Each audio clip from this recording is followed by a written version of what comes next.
Good evening. I'm Laura Helmer, President of the League of Women Voters of Eastern Carver County, and on behalf of the League, I would like to welcome you to the City of Carver Candidate Forum. We thank both the candidates and the audience for attending tonight, and our internet audience for viewing. The League of Women Voters does not support or oppose a political party or a candidate for office. League of Women Voters Eastern Carver County has a long-standing history in our community of providing unbiased candidate and issue information that is widely used by Minnesota voters regardless of their political beliefs. Sponsorship of this forum is a public service providing you with an opportunity to hear the candidates discuss important issues face to face. The views expressed here tonight are those of the candidates and not those of the League of Women Voters. Sponsorship of this forum is not an endorsement by the League of any particular candidate. There is never enough time to cover all the issues. If you feel that your question was not addressed, please contact the candidate directly after the forum. And now I would like to introduce our moderator, Diana Casper. Diana is a certified moderator from League of Women Voters of Eastern Carver County. Thank you, Laura. We will start the candidate forum with opening statements. Each candidate will be given 1.5 minutes for their opening statement and 1.5 minutes for their closing statement. We thank our timers tonight, Susie Miller and Elaine Ward. Susie's got the stopwatch, and Elaine's got 3 signs, a 30-second, a 15-second, and a stop. Our candidates tonight will have opening statements in alphabetical order. We have 6 candidates for 2 council seats: Christopher Hammer, Courtney Johnson, Christy Mock, Leah Oy, Lori Sayer, and Jim Wigan. Closing statements will be in reverse alphabetical order. The order of answering questions will be rotated among the candidates. So now we'll start with opening statements, and with you, please, Christopher Hammer. Can you hear me?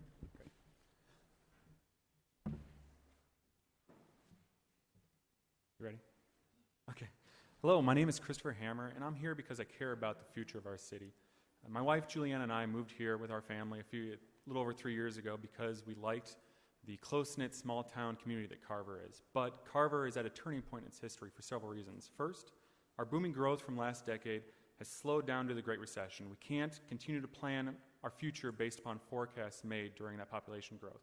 But we also need to ensure that our city continues to provide the services required by its citizens. Second, we've seen a recent surge in concern over decisions made by our city council.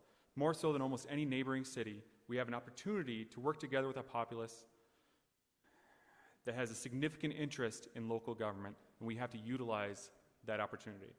Third, our new elementary school is going to be one of the biggest changes to the city in its history. We're going to see a large population of young children migrating across County Road 11 every day during the school year, and we must ensure the safety of those children. We're also likely to see a growth of home construction, and we need to ensure we're ready for that. Fourth, professionally, I am in charge of disaster recovery for C.H. Robinson, and part of my roles include risk analysis to help prevent disasters from occurring. In the past several years, we've seen several disasters, including flooding and the roof issues at the Village Hall, cause significant impact to the city. The city needs to ensure the ability to identify and mitigate future disasters before they occur. The City Council's job is to serve the current and future needs of its citizens within the laws that govern it, and that's why I'm running for City Council, to serve the community we have all made for our home. Thank you. Courtney Johnson. I'm running for the Carver City Council because, quite simply, I believe that the city can communicate better with its residents. I will utilize my 15 years of experience in the field of communications to bring people together and foster a more open and honest two-way dialogue.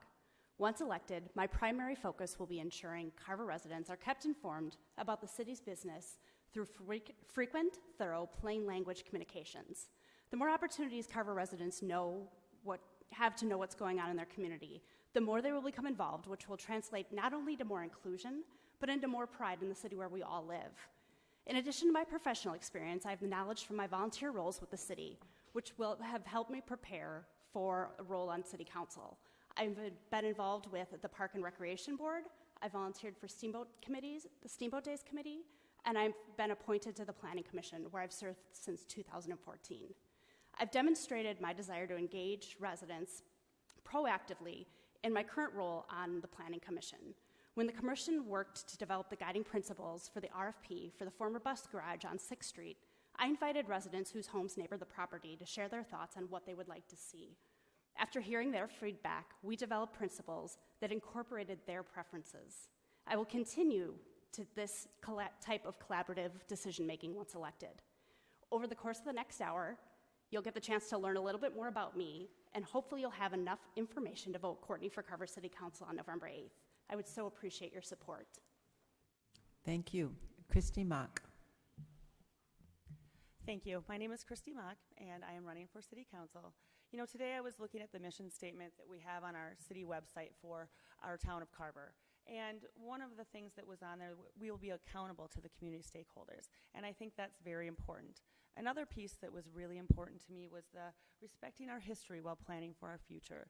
I don't believe that you can know where you're going until you know where you've been and where you've come from. So I think it's really important for us to take a look at what is responsible growth for us, what is resident aware, and what we can do to make this the best community that we can be. You know, I have been in different forms of government for the last 15 years as an employee, and so people know, or many people know, that I used to work for the City of Carver in the Park and Rec Department, but I have also a background in community development and building inspections. I think that does give me a well-rounded verse in how local government can work and should work. Another piece is that residents are never more involved than they are at the local level of government. Once you get to state and federal, you'll find that you have less involvement. And I really think that local government is here to represent the people and not dictate the people. And I really hope that you will vote for me so that I can represent you as well as I can. Thank you. Thank you. Leah Oy. Good evening. I am Leah Oy. My husband and I moved to Carver 6 years ago. We were attracted here because of the small town feel, having both grown up in small towns. We like the openness, the open spaces, as well as the historic downtown, the shops and restaurants very close by. We have, since moving here, we now have 2 children and look forward to raising them here, having a new school that they can attend. A little bit of my background, I have a bachelor's degree in agricultural economics from North Dakota State University and ended up out of college at C.H. Robinson, where I worked for 13 years. A lot of different experiences there. Sales, account management is where I got my start before moving into human resources and talent acquisition. I think the experience that I had there could bring a lot to the council here in terms of strategic vision, planning. I handled budget management. What I would really like to bring to the council is a lot of that strategic vision and thinking about what are our current assets here in Carver, how can we focus on what we've got and really come together as a community. And I really want to provide a true transparency and open communication with residents so that we can get the voice of everyone involved in the community. Thank you. Lori Sayer. Hello, and thank you everyone for coming. My name is Lori Sayer.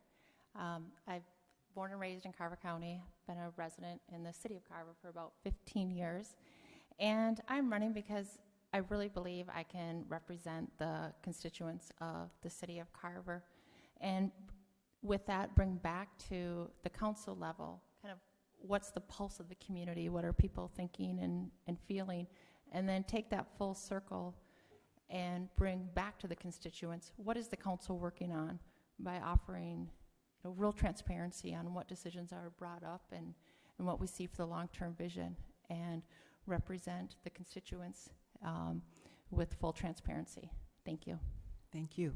Jim Wigan. All right, let me start by thanking the League and Southwest Metro Chamber, as well as everybody who's come out, including the candidates. Let me tell you a little about myself. My wife and I have lived in Carver 19 years. We have 2 adult children and 1 granddaughter.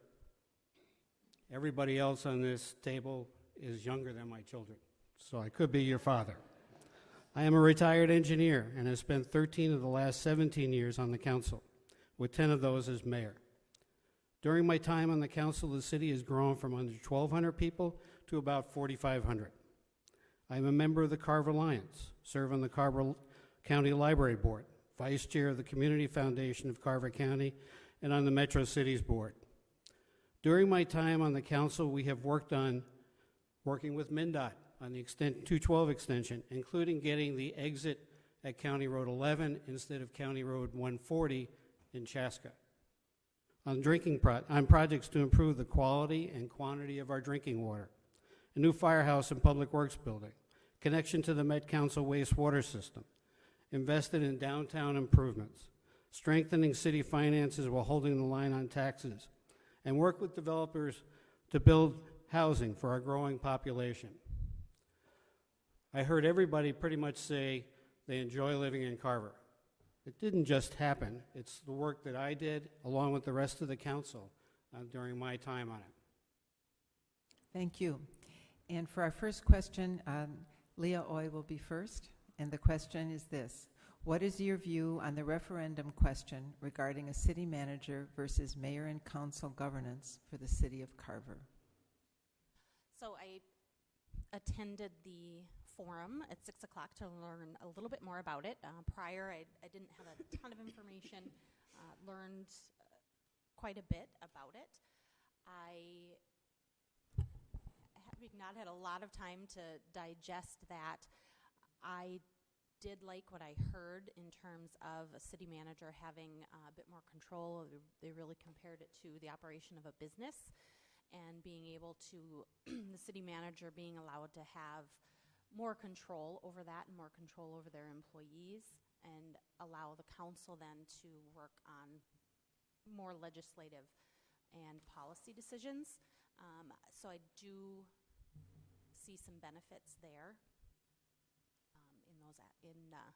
in the new form for the Plan B. Thank you. Jim Wigan. I'm in favor of the manager style. I think one of the things we have to understand, when I was mayor, I made roughly $5,000 a year as mayor. Probably a little less than I could have made at McDonald's. If you're making, it's a part-time job at best. You can't put the effort into following what staff is doing, dealing with personnel problems. As they said at the meeting, let's get a professional in there who has the time and the skills to do a lot of those detail work. Thank you. Christopher Hammer. I think it's the right idea moving forward for the city of Carver. Previously I lived in Chanhassen. They operate on that. The city I grew up in also operates under the same, and it seems to work well, so I like the idea. Thank you. Lori Sayer. Yes, thank you for the question. I am informed on the question that's going to be on the ballot, and I want to educate the voters too that there's a lot of talk about it's an A or B. On the ballot, it's actually a yes or no question, so I encourage you to really look at it closely. I myself am going to vote yes. If you would have asked me 12, 13 years ago, I would have said no. I happen to have a lot of experience with working with the staff and the council, a little bit just the property that I live on, and my husband and I have now taken on our third building permit, and we're in the same house. But I've worked with different city staff over the years and just seen the growth. But I really think the advantage to the city going to what I would vote as yes for the Plan B is it frees the council and the mayor from the more day-to-day operations. It also lets them step aside from things that can often be employment law, and then it allows the city manager to handle those things. So I'm aware of the situation. I am for it, and those are my reasons. Thank you. Thank you. Christy Mock. Thank you. I have a little bit of a different viewpoint than the other candidates who have spoken already. I was here earlier for the informational session on the Plan A and Plan B. I do believe that we already have a professional in place who is doing a fine job at being an administrator here. So I don't know that moving to the manager is necessary at this point in time. I think that we have a small enough staff yet that I think it's important for our council members to still be engaged with those staff, know who they are, know what they do on a day-to-day basis. That doesn't mean you have to interact daily with them, but that we know what their work week entails. I think that as we get a little bit larger, the city manager position will make more sense for us. We do have some examples of larger cities who have not switched over. Shakopee has not yet, Waconia hasn't. And then we have some neighbors who already have, Chaska, Chanhassen, Victoria. I think that it is a fine form of government. I just think that we should look at it in a couple of more years. Thank you. Thank you. Courtney Johnson? I, like everyone else sitting up here, did attend the referendum forum that was before tonight's forum with the candidates. I've also watched or attended every city council meeting in the last probably 2+ years. So I saw the presentation was originally presented to council earlier this year. I think it's a good change for the city of Carver. I professionally work for a Fortune Top 20 company, so I'm very familiar with a corporate structure, which this mirrors a corporate structure, almost having a board of directors and then a CEO, if you will, for the city, which that manager serves the CEO role. I think it allows the city council and elected officials and mayor to focus on other priorities within the city, and so I think it would be a good route for the city of Carver to go. Thank you. And for the next question, Jim Wigan, you'll go first. The question is, the Carver Crossing project has been one of the most controversial agenda items the current city council has had to tackle in recent history. What is your position relating to this project? My position hasn't changed. I supported the project when it came up last year, and I still support it. It looks like it's a very successful facility. It's bringing a different group of people, young people starting out, old people who really can't afford to live in their own house anymore, and young people that are going to be the workers. If we want to get companies in here, we need to provide a workforce. And a lot of that workforce is going to live in places like Carver Crossing.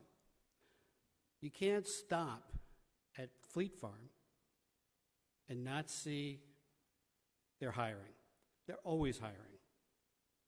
Carver County is an expensive place to live, and what we need to do is start providing jobs for the workers that we want to work here, whether it's Fleet Farm or some company that's going to come in and be a manufacturing product. I think most of us, when we started out, we would have lived in a place like Carver Crossing. Our kids, maybe not your kids, when they start out, they live in a place like Carver Crossing. This is the kind of people we want to draw into Carver, the future. I mean, I was reading in the paper today, there's a town in Minnesota where the population is aging and they can't afford to do a lot of the things they want to do. We want to bring young people in. Thank you. Christy Mock? Thank you. Yes, Carver Crossing was quite an interesting time in our local government and as a community. I do think that with the 68 new units that we have up there, I think that that is sufficient for that type of housing for right now. I think we have bigger things to look at coming forward here, looking at senior living that really is geared towards that age group so that we can have true life cycle housing here from start to finish. And I do think that we should look at single family, moderately sized homes that are affordable. Not everyone wants a shared wall, excuse me, and possibly with yards and things where their children can play in their own private property. So I think that Carver Crossing has been put in place to fulfill a need that we do have here in the city of Carver. And I do think that we should move on from that now and start looking at senior living facilities and some other options too. Thank you. Thank you. Leah Oy? Thank you. So going back to that project, forthcoming, I was opposed to the building in as it was presented. I had worked with a few other residents and spoke with various council members. I was seeking a smaller building and or breaking it out into some townhomes, providing a little bit more space. My opposition was really focused more on density and not having super high density out here on the prairie. That said, we went through the process with the council, and I welcome all of the new residents to that building. It's not something that just because I opposed it in its form at that time. Certainly welcome all of those residents. I'll point out currently there is some opposition in Chaska and in Victoria to some large apartment buildings. Part of the reason, again, we moved out here is the lower density living. And as we move forward, I would like to continue to look at options that provide a little bit more space in the community. Thank you. Courtney Johnson. So I didn't buy my first home here in Carver. I couldn't afford it. I had a condo in downtown St. Paul, which was more in my price range at that point of my life. For that reason, I support diversifying the housing stock in Carver. I would love to see Carver be, and I'm sorry if it sounds morbid, but kind of a cradle-to-grave city where you can be born in Carver, your kids can come back after high school or college, they can start families here, and the housing supply will meet their demands. I am proud to be part of, I mentioned in my opening statements, the RFP, the request for proposal process of the former bus garage site. The guiding principles that we aligned for that was to have a strong preference towards senior living choices, and we were looking for something that was more universal design. And that means something where you can age in place, wider doorways, more accessibility. I think Carver needs to see a little bit more diversity in the housing stock. I think Carver Crossings was the step in the right direction. If that was the first step, although controversial, to get us into diversifying our housing stock, I think it was the right step. Thank you. Christopher Hammer. So the complaint a lot of residents had last year is it was too big. I think that was one I was on board with also. 68 units, if I remember right, seemed like a lot for Carver. Now, having said that, since it's been built, it's been filled as far as we've heard. So moving forward, the best thing we can do is hope for the success of that project and similar projects. Ideally, I'd like the council and the city to work more and partner with the community so that we don't have a situation like happened last year where a significant portion of the community was against a project over in the gym, and it got pretty testy in there that night. But it seems like it's been a success so far, and we want that in the future. Thank you. Lori Sayer. Can you repeat the question? Sure. The Carver Crossing project has been one of the most controversial agenda items the current City Council has had to tackle in recent history.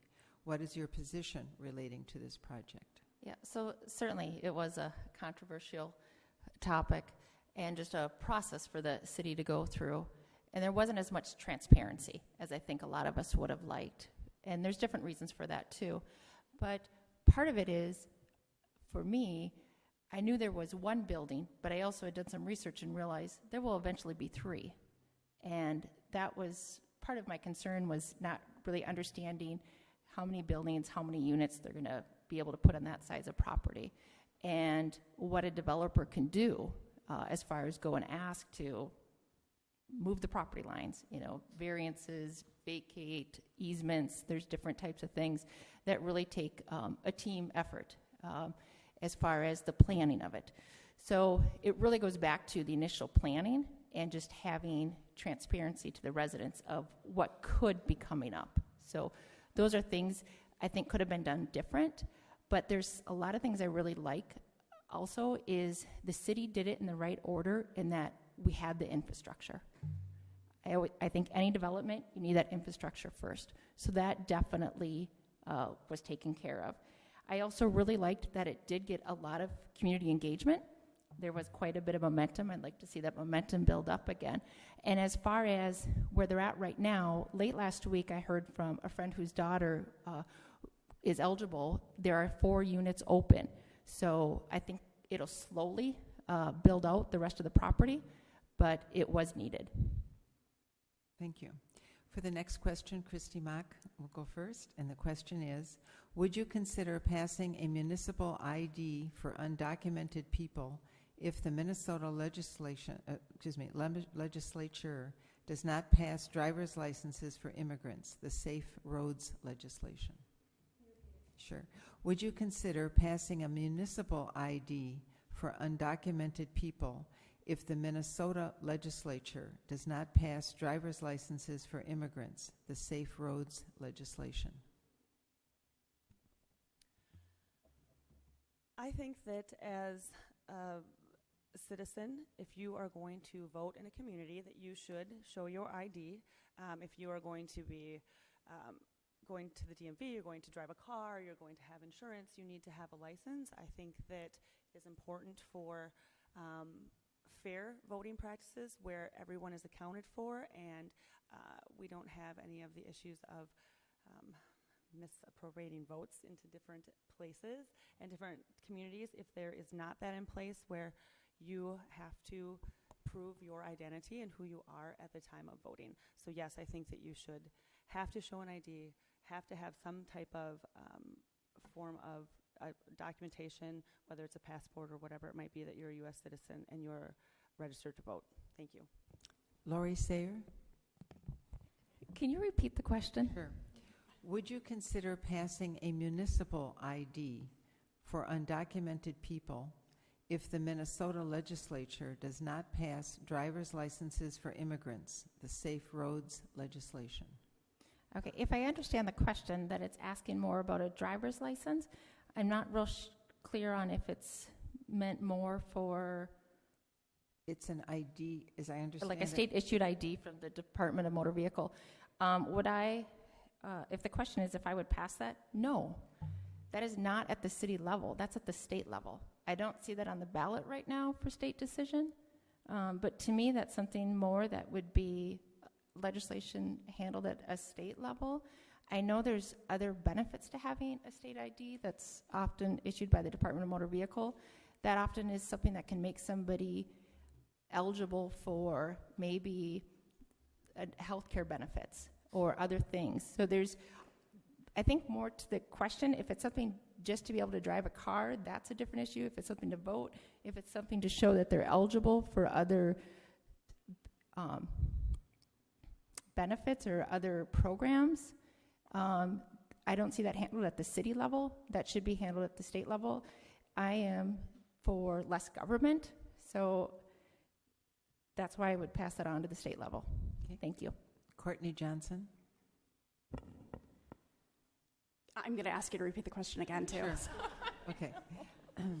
Would you consider passing a municipal ID for undocumented people if the Minnesota legislature does not pass driver's licenses for immigrants, which is a part of the Safe Roads legislation?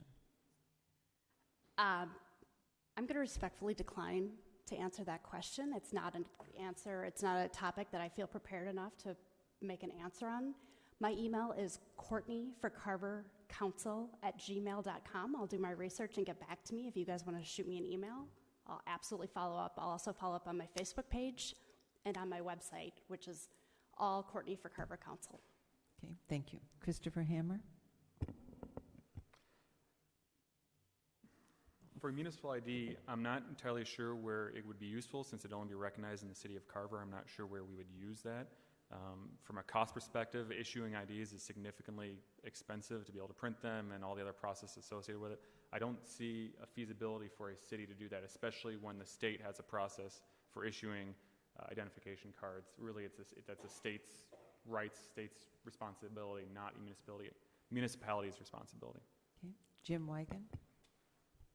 Simple answer is no. This is a state legislature function. I realize they have a history recently of not doing their job, but maybe what we need to do is put the pressure on them for them to do their job. We shouldn't take it over and take the pressure off them. Thank you. Leah Oy. I also feel that that is an issue that should stay at the state level. I think if you start to piecemeal various communities doing that, you get a lot of inconsistency. I also would have just a huge ton of questions on how we would even implement that at this local level. I don't think that's something even probably feasible for us to get involved in. Okay, thank you. Courtney Johnson, you'll be first for this next question. What is your take on the Master Facilities Plan of April 2014, specifically as how it relates to a future city hall?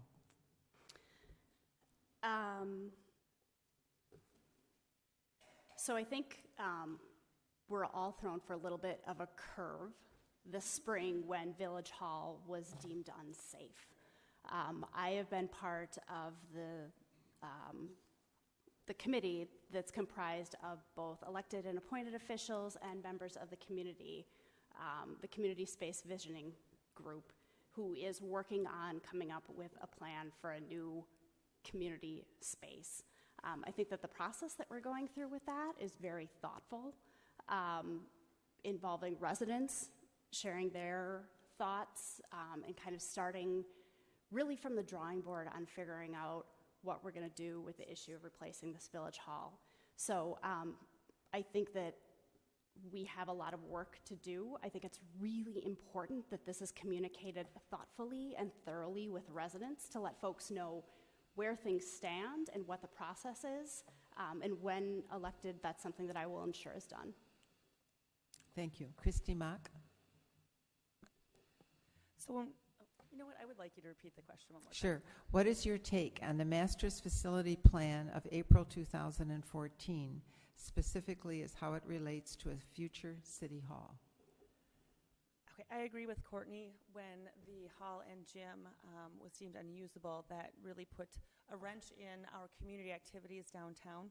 I think that having a building for those opportunities is important for our community and for our residents, for different, whether it's sports or political meetings or the Lions Club, Funky Minds, those kind of groups. I just think that that is important. I do believe that we should look at an option for that in the downtown area. If it's deemed not feasible in the downtown area, that it is found somewhere within our city limits, that we bring that sense of community and recreation and items like that back into our own town.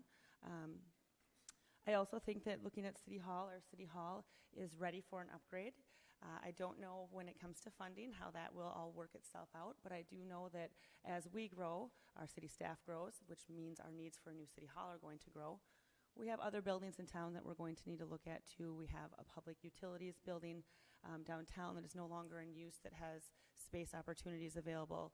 As we grow also, we're going to need to look at our fire and rescue and where and how we house them as well. So if we are looking at City Hall and our gym and hall facilities, I think that we should look at moving forward with some of these buildings in a very fiscally responsible way. Thank you. Thank you. Jim Wigan. We were discussing this the other night in a committee. Certainly, our facilities that we have for City Hall are being squeezed. We need a bigger City Hall. The loss of our Village Hall is really impacting the community. Eventually, we're going to need probably a community center, which includes a City Hall and a community center type facility with gym, meeting spaces for the community. But I think right now we're not ready to pay for that. And anything like that, we can't keep downtown because of the river and the bluffs. There is really no space downtown. What I would suggest in the short term is we take our Village Hall, put the money in it, about $650,000, upgrade it, take out the gym, use some of the space for City Hall and meeting space, fix up the downstairs, which also means make it accessible so everybody can get down there. Use that for about 10 years, maybe a little less, maybe a little more. And then eventually work on a new building someplace out of town. And then eventually, then we could decide what to do with it, either sell it or potentially use it as a youth area. Thank you. Leah Oy. I've also been involved in the recent meetings in the focus group. The question specifically did ask about the plan from April 2016. So I will point out that I think that has changed and evolved a bit since then. My stance is that I do believe we need to come up with a plan for Village Hall first before we would move forward with any additional buildings downtown or elsewhere. It's been a big loss to the community not having a central meeting place. I do understand City Hall is bursting at the seams. I would also support the renovation of the existing Village Hall in that $600,000 to $700,000 range. Adding some additional offices. I would also throw out potentially looking at part of the gym being preserved or changed a bit to still offer a location for fitness classes or tot time playtime, those sorts of things. Looking at some different ideas. Ultimately, I just would like to see fixing our current Village Hall and then working on a longer-term strategic plan for what that eventual City Hall and potential new Village Hall could look like, and give us a little bit more time to plan for it fiscally, how we might pay for that. I just don't think we can currently afford something in that $5 to $10 million range. Okay, thank you. Lori Sayer. Yes, as far as the as far as the Village Hall and what's kind of become our community center, is I would like to see the city make a plan and act on it. It's enough time is gone. I would also like to see a little more data, especially now that this time has gone. We could use that to our benefit and look at structurally where was the building at then and where is it now? Has it deteriorated? What is the change? Does that kind of help us with an idea of what the risk is with the structurally soundness of the building? So do that and then make a decision and act on it. Part of the council is you're going to have to make decisions that aren't popular, but you have to be fiscally responsible. So if they can get the building to do two things for under $750,000, I would support that. And those two things are make it safe, structurally sound, and also the handicap accessible. And then from there, decide on its use and build that into the long-term vision. But I definitely think a decision needs to be made and then take care of having a structurally sound, handicap accessible, and go back to use. Thank you. Thank you. Christopher Hammer. For the master plan, we've seen with Village Hall, it's significantly more expensive for us to be reactionary over proactionary. So, the master plan is a proactionary plan to do something and be able to fundraise for it appropriately and build a solution that hopefully lasts longer than the 60 years that Village Hall lasted. So we need to make sure that whatever this plan is meets the needs for the city of Carver for more than a half a century. And like Jim said, it probably means whatever we do with it, it's probably not going to be downtown because of not enough space, not enough parking. In 50 years, we could be a 10,000 or larger person community, and there's not going to be enough parking for a city hall or community center downtown. So we need to look at that as a master plan of ensuring that the growth for this building that we build, wherever it may be, has room for the city in the future. Thank you. Thanks. Lori Sayer, you'll be first in this question. Please describe your views of the Met Council and its role with the city of Carver. As far as the Met Council, I really don't have any work experience working with them. I pretty much have what I've read in the newspaper or listened to on the news. But I had something very interesting in that I've been to some Republican meetings because I'm endorsed by the conservative Republicans within Carver County. And they asked me what I thought the population was in Carver. And I said, well, I thought it was between 4,000 and 5,000 because that's what a Met Council. And they started laughing because so often we get biased information. So as far as my view on the Met Council, I feel like they often go to cities with their agenda, and definitely it's a entity within the government to work with and partner with, but I would have a lot of tough questions for them if I was on the council on what would the city of Carver gain in partnering with them on future things, because they're definitely an asset for the infrastructure, which that's what is needed first for any development, especially any commercial, industrial development. So if they could be a partner for that, I would encourage that, but I would also have tough questions for them on what do we gain, because they're the ones who are going to want something from us. Thank you. Thank you. Christopher Hammer? So the Metropolitan Council is not just a Carver issue. There's a lot of cities that have problems with the Metropolitan Council forcing things down their throat. It's a body of government, essentially, that's appointed by the governor, that's unelected. You know, they have too much power under one committee that has no oversight other than whether the governor likes them or not. So I would love to see some restriction, some election restriction put over the Metropolitan Council to help rein them in because they have too much power.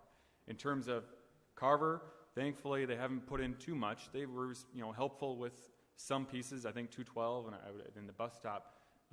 But I think metropolitan-wise, the 7-county area, I think they have too much power, too much unrestricted power. Thank you. Courtney Johnson? So the issue with the Met Council is that they make the rules, they govern our city, but yet we don't have anybody, there's no representation. The folks are appointed versus elected, and this board wields so much power.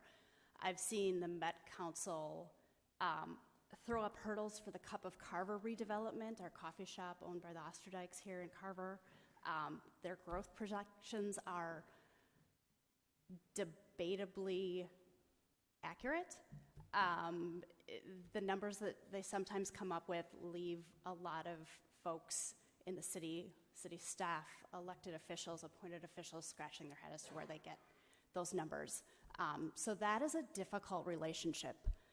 That said, that's the system that's in place. Those are the rules that we have to play by. So it's a matter of massaging that relationship and having as good a working relationship with that group as possible.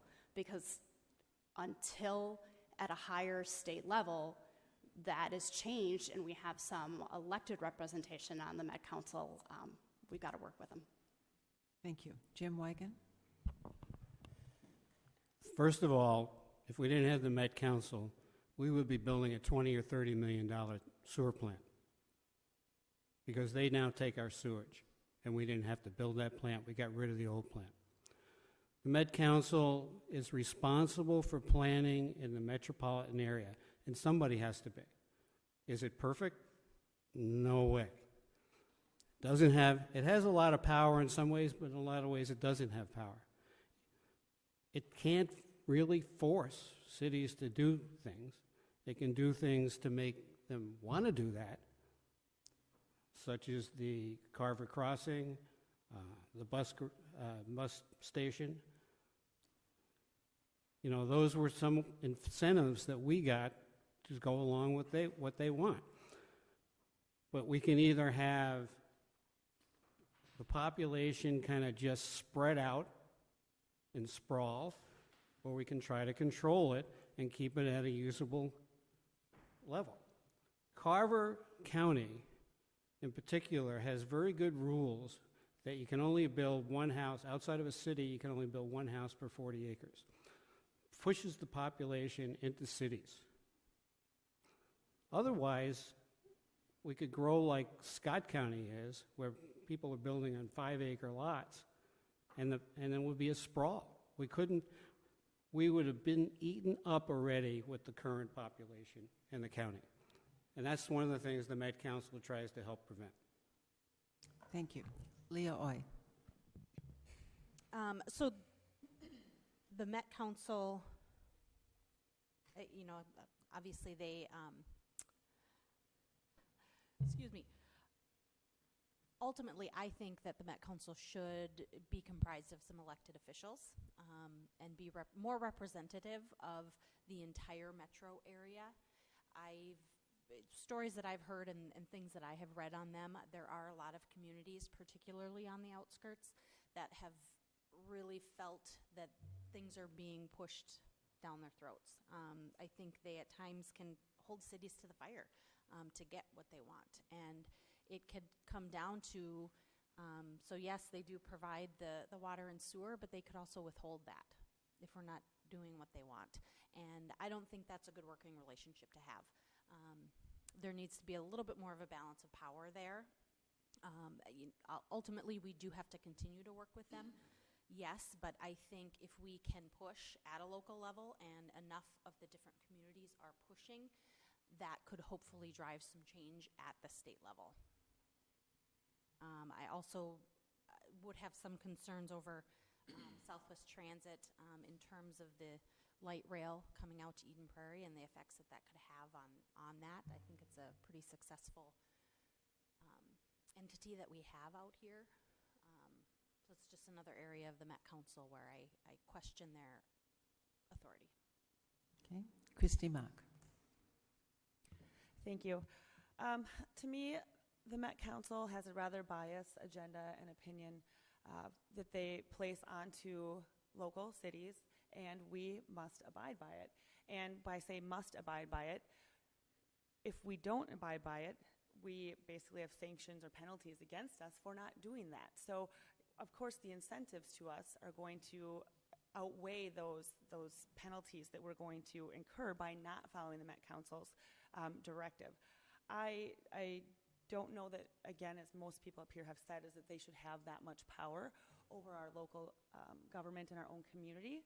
I do see that there is some benefit, obviously. Jim mentioned with the sewer and things like that. But however, we're taking one thing, but we have to take all things then with them, and they get to dictate over us what we are going to do with our city that way. I also agree that their growth projections are often inaccurate, and yet we are then we must abide by what they expect for us when it comes to how we manage our growth by those growth projections that are often incorrect. I also think that 5-acre lots are not necessarily a bad thing. Some people want those hobby farms, and that's okay too. I think that can be done through the townships and through orderly annexation agreements as that happens for different types of building that we want to have in our area. So again, with Met Council, I think that we unfortunately have to meet their requirements, and maybe the gains that we are looking for are not what our vision was. Thank you. Thank you. And then Christy Mock, you are first for the next question. Carver downtown residents are being hit with ever-increasing flood insurance premiums. What would you do, or what could the city do to help the situation? Well, I live in the downtown area, and I currently have water in my basement. So I understand this dilemma very well. I do choose to live in the downtown, and I know that this is a possibility. I choose to live in the downtown for the quaintness and what I like for a home. So I choose the downtown area. I understand with the rising insurance rates, I've had neighbors who have actually decided to move. They've decided they don't want to take on that burden of those flood insurance levels any longer. I know that certifying our own levy is going to be millions and millions of dollars. However, I think that it's something that we should start taking a look at and setting real plans in place on how that can be done. I'm not sure if there's grants out there or how we can work it out with FEMA. I know that even working with FEMA becomes more difficult as the rates go up and they have more flood issues in different areas that they also have to reimburse and take care of. Flooding in this town has happened obviously for many years, which is why we have an uncertified levy right now, was to help that out. We do have a gem downtown. It is a very desirable place. Being that I live in the downtown, I often see how many people are down here for the shops, for the restaurants, and the establishments that are in the area. And I think that it would be unfortunate to take the chance of losing that. So I think whatever we can do in the future, that it may not be the immediate future, but in the future to certify that levy is important. Thank you. Thank you. Leah Oy. So it is certainly a complicated issue. I stated before, I love our little downtown. The historic district is pretty unique. There has been a lot of work by a lot of residents, the Carver and the Minnesota, to preserve that, and it would be very unfortunate to allow that to go by the wayside. It's something I believe we need to continue to focus on. Again, it's going to be a very costly measure, so it's something that is going to take time and a lot of planning.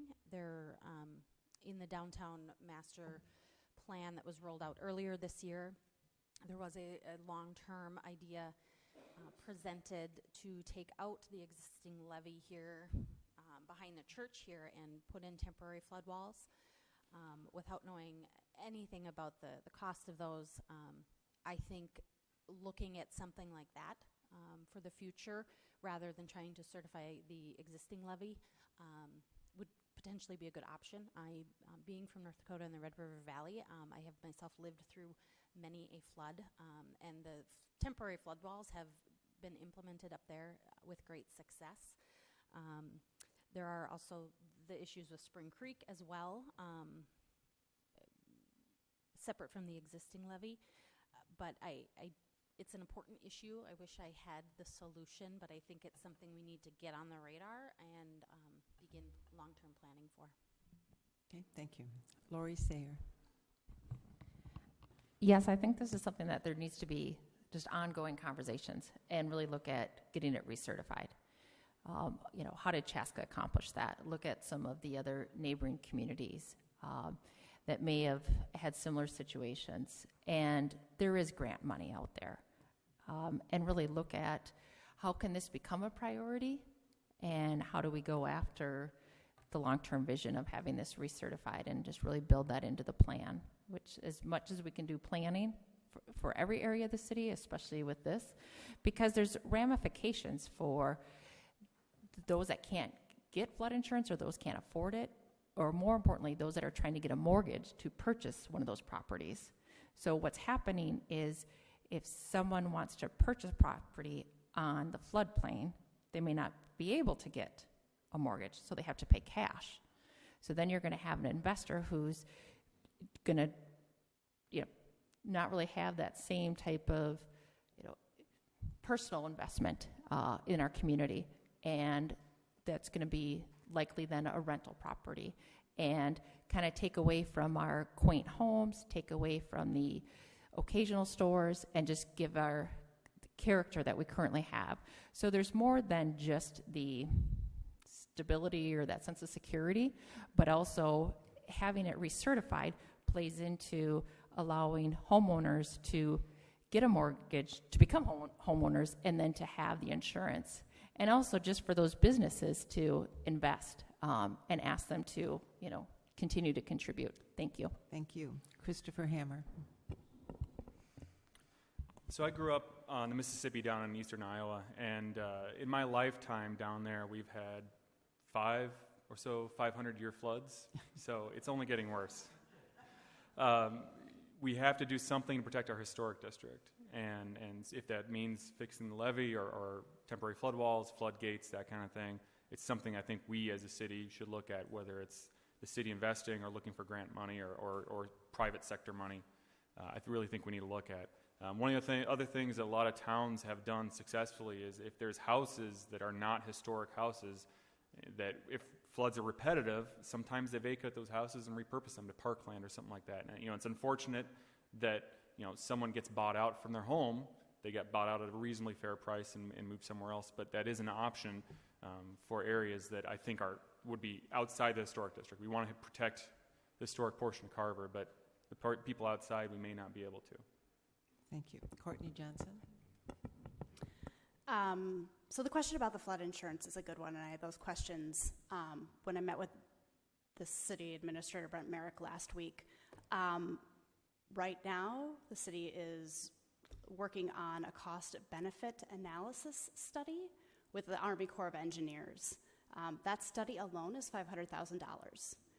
The Army Corps will pay for the first $100,000 of the study, and then after that, it's a 50-50 split between the city and the Corps. Then once that is done, it's kind of up to the results of that to see what it would, if it's, what the cost of benefits are of certifying the levy. But the cost of certifying the levy could be $10 to $12 million. So we're talking a substantial investment. I love our downtown. I think it needs to be protected from floodwaters. As a Red Cross employee and volunteer, I've seen the destructive power of flooding.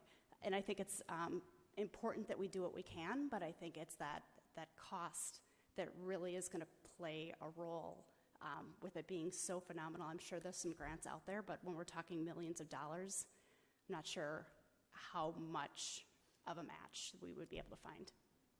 Thank you. Jim Wigan. While I was mayor, we had floods. I filled sandbags and I piled sandbags, so I'm kind of more closely involved with this. It's going to be very expensive to certify the levy, and I doubt if the cost benefits are there. We'll have to maybe look at some other solution. Maybe we can provide flood insurance for the homes. It would probably require bonding initially to set up a fund, and then hopefully collect enough from the residents at a lower rate than they're paying now to provide the insurance for them. We probably can do certain things to better performance from the levy that we have today, which has held up good for 50 years, better than the village hall. But it's not going to be an easy fix. And the problem is, if the levy's not certified, people still have to pay flood insurance. We're working to get the rates lowered. We're working with the FEMA to get lower rating for the city, which will help lower the rates. But it's not going to be an easy solution. We're going to have to come up with something very creative to fix it overall. Most of the houses that we're concerned about are historic, so we can't buy them out. We can't move them. It's no quick fix. Thank you. Our last question, and Christopher Hammer, you'll be first. The 212 corridor is one of the higher traffic regions in the West Metro. If elected, what would you do to spur business development in Carver, particularly along 212? Well, I think that's the important thing the city needs to work on is bringing in services and companies that cooperate with each other. You know, we already have a large retailer. We don't necessarily want to bring in a competitive retailer. We want to try to bring in grocery or something like that. So that's what the city needs to work towards. And utilizing, we have a nice commercial district up there north of 212. You know, I live in the Spring Creek neighborhood just south of 212. I don't want to have a giant orange glow directly across County Road 11 from me where the elementary school is going. I'd like to keep it north of the highway. And that's, you know, we need to plan properly and work with companies to bring in services or sales companies that work together, perhaps even commercial office jobs, things like that would work well in that space without significantly impacting residential portions of the town. Thank you. Leah Oy? So first, I guess I want to point out in my mind kind of the reality that because 212 is still a new highway, there's a lot of undeveloped land before you even get to Carver. And so we will be fighting for a while yet, competing against Eden Prairie, Chanhassen, and Chaska as things fill in there. Obviously, that will continue to come, but I think that does give us some time as a community to plan again, really think strategically, engaging a broad and diverse group of people from the community to include civic groups, business owners, faith-based organizations, a variety of people that come together to create a longer-term plan, looking at what are our existing assets. So let's sort of get our house in order first, and you know, what can be done to sell and to market our historic downtown, the school, that proximity to 212, the river, the shops downtown, and those things. So getting those in order, marketing those, really bringing together a sense of community.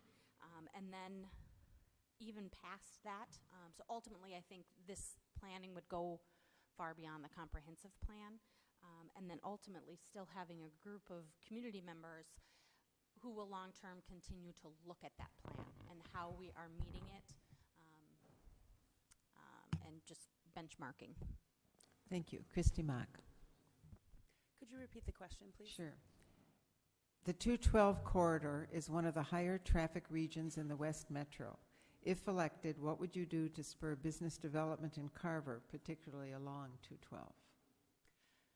Thank you. I think that the 212 corridor is a great area right here in Carver that we can really utilize for commercial industrial growth. I think that we have put in great infrastructure there. Levi Griffin Road with Mills Fleet Farm is prime and ready for the next business to come in there. I would like to see new business in that area, and not at the detriment to downtown. I think there's an opportunity that both can survive. I do think that our staff, our city staff and consultants should be actively pursuing and recruiting different businesses to come out here to see what we have, to maybe find a home for them in our town. I think we have a great opportunity up there for that. And as residential and commercial growth grows westerly as we come out here in the next number of years, I think that we will see something coming in there, and I just think that we need to proactively work towards that and recruit some businesses, and then again we have the infrastructure ready for them to go when they get here. Thank you. Lori Sayer. Yeah, so as far as 212 being a prime real estate area in the high traffic region to spur development, I think for years we thought something would be put there, and it's really going to depend on market conditions. I think the city is doing things to recruit, and if I was voted on council, I would support that and continue to try to recruit and look for what does the market demand that a business would be willing to take the risk to invest in our community. But I think this really goes back to having it all planned out, which they've done the right things already in that we have the infrastructure there, but really to be able to plan where do we want to have a community built around something, or do we want the developer to come and build around our community? And I think that second is what we'd really want, to be able to say, this is our vision, this is our community, we want you to build around. So when the right partnership comes for a retail or commercial, different services, to be able to say, yes, we're ready for you and this matches our vision, but not have someone dictate and say, we want to come here, but rather for us to say, yes, we want this here. That's what I look for that prime real estate, and just to really expand our commercial and industrial and services opportunities. Thank you. Thank you. Jim Wagon. When I was mayor, I encouraged people to look at the comprehensive plan to see what's planned for the future.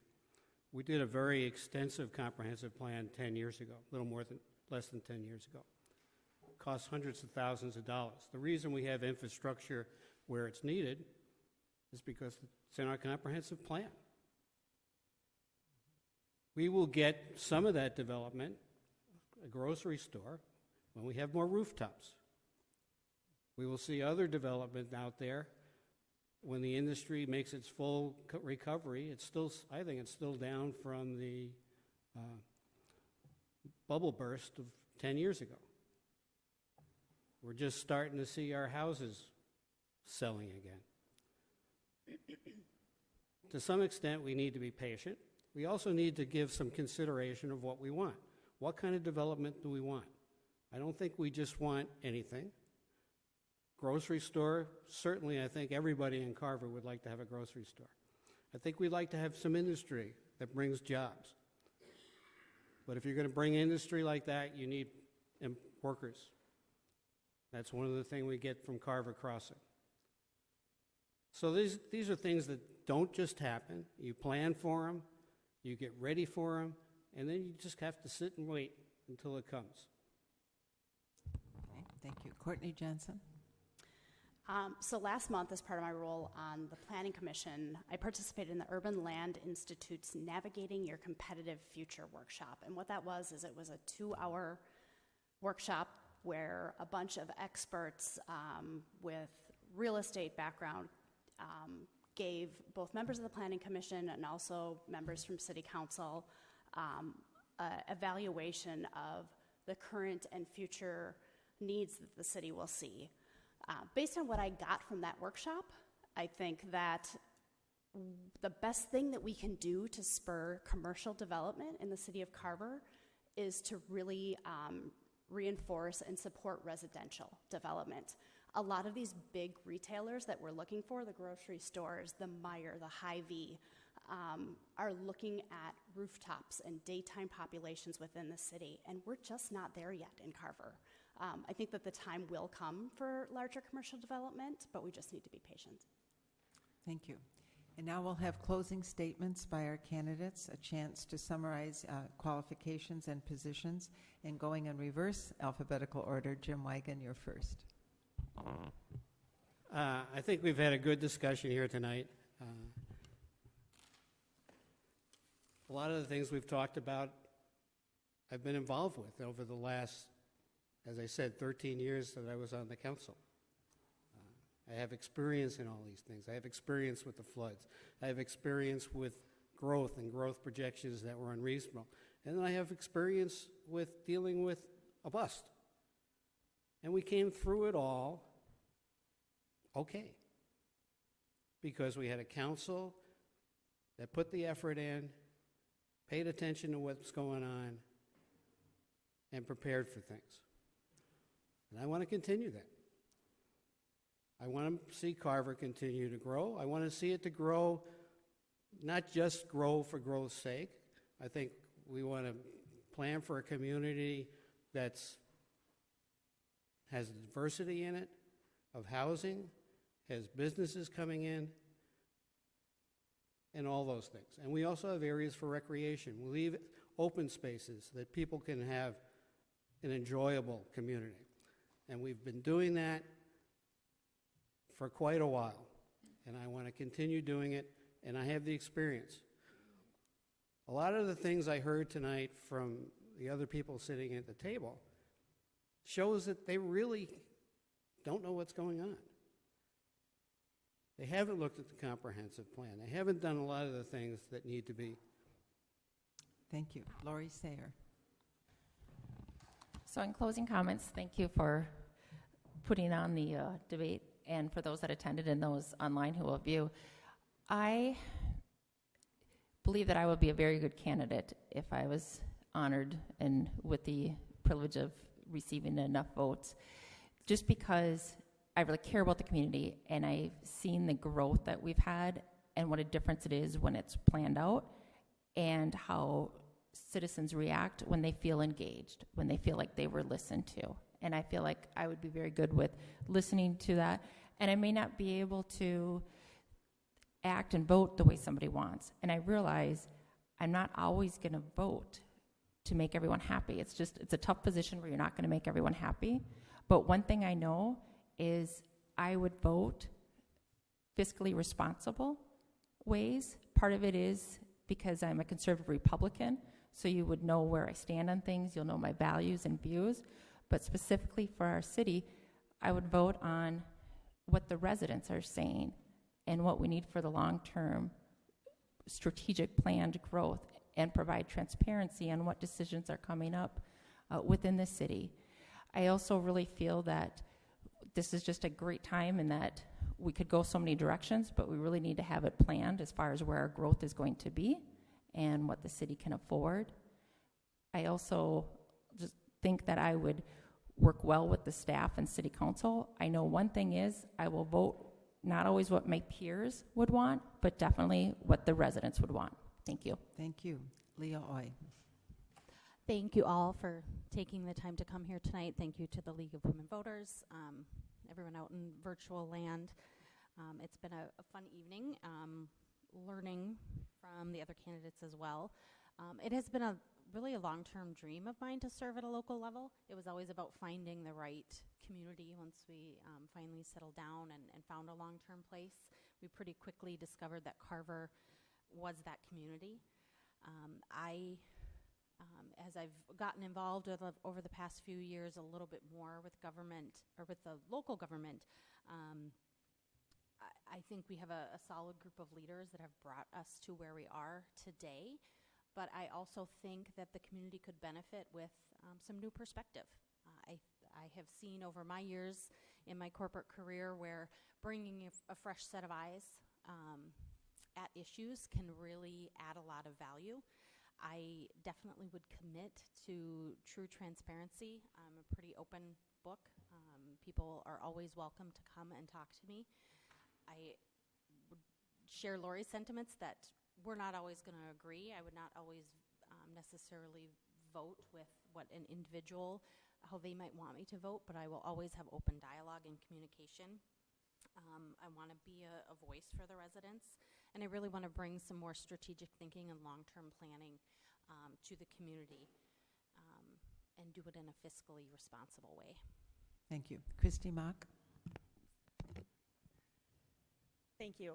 And I would like to say thank you to my fellow candidates and thank you to everyone who attended tonight. I have really enjoyed my time here with everyone and listening to what everyone has to say and comment on. I am going to refer back to the mission statement that I spoke about at the beginning of tonight. And I do believe that we need to be accountable to the community. And I hope to, as your new council person, be accountable to the community for the decisions that I make and that we make together. And this is also about planning for our future. And we are in this together. This is our future. This is not mine or not yours. This is ours. And we need to really work together to make sure that that future is the brightest and best that it can be here for the city of Carver, for our families, for our friends, for our children, and for our grandparents who might still be here because we have found a senior living facility space for them, and we can work, live, and play and retire together in this community. I hope that I will be able to represent you and represent this town and its views, and I hope that I can do that for you in the upcoming 4 years. So if you would please do me the honor of voting for Christy Mock in your next election. Thank you. Thank you. Courtney Johnson. Thank you to the League of Women Voters for hosting tonight's candidate forum. It's important work that you do, and I'm appreciative of you for hosting this event. Thank you also to the audience for attending and for everyone who's watching online. Hopefully over the course of the last hour, you've learned enough about me to be able to confidently vote Courtney for Carver City Council on November 8th. If you still have questions, I'll be here until the building closes. And I'll also like to invite you to join me at Coffee with the Candidate, which is going to be this Friday morning at the Cup of Carver. I'll be hanging out from 6:30 until 10 a.m. So if you want to swing by on your way into work or at some point during the morning, I would love to get to know more about you, share a little bit more about me, and hear what the issues are that you think are the most important. Please feel free also to take one of my handouts if you haven't already, which are on the table on your way out. It includes my email address, website, and Facebook page, all three of which are additional ways you can get in touch with me if you have any questions or want to know where I stand on issues. Finally, I think it's important to have a candidate who isn't afraid to ask questions. That's me. I don't hesitate to ask questions and do my homework to ensure that I'm prepared to serve the residents of Carver. I'm the prepared, informed candidate. I will be a fresh voice on the Carver City Council, and I certainly hope you'll vote for Courtney Johnson on November 8th. Thank you. And Christopher Hammer. First, I want to thank our moderator, Ms. Casper, and the rest of the League of Women Voters representatives for being here and putting this on tonight. Thank my fellow candidates and our audience and those watching at home. This is what the political process is supposed to be like, a bunch of people coming together, respectful of each other, even if they have differing opinions, and working together, unlike our presidential debates for anyone that's watched those. We all are here because we want the best for our city. And any one of us, I think, would be a good representative on the city council. So, it's a matter of who you like what you've heard, research the time, spend the time online, research about the candidates and their opinions. I'm here because I want what's best for my family in this city and the future of this city. And I think all fellow candidates can say the same, but that's all I got. Thank you for your time. Thank you very much. Again, I would like to remind you that the views expressed in this forum are those of the candidates and not those of the League of Women Voters. Sponsorship of this forum is not an endorsement of any candidate by the League of Women Voters. But now for our closing statement, here is President Laura Helmer. Thank you, Diana. League of Women Voters, Eastern Carver County would like to thank you all for coming tonight and our internet audience for viewing. We would especially like to thank our candidates for being part of the democratic process by running for office and for being willing to serve your community. The League also researches issues important to our members and to the health of our communities. If you are interested in finding out more about what we do and how you can also make a difference, please pick up a membership brochure at the registration table or visit us at www.lwvmn.org. Membership is open to both men and women age 16 and older. You can find more information about candidates and about voting at mnvotes.org and lwvmn.org. This forum is being recorded and will be on the internet at the City of Carver website. Links to all the candidate forums and additional voter information can also be found at our Facebook page for League of Women Voters of Eastern Carver County. Again, thank you for coming, and most importantly, remember to vote on November 8th.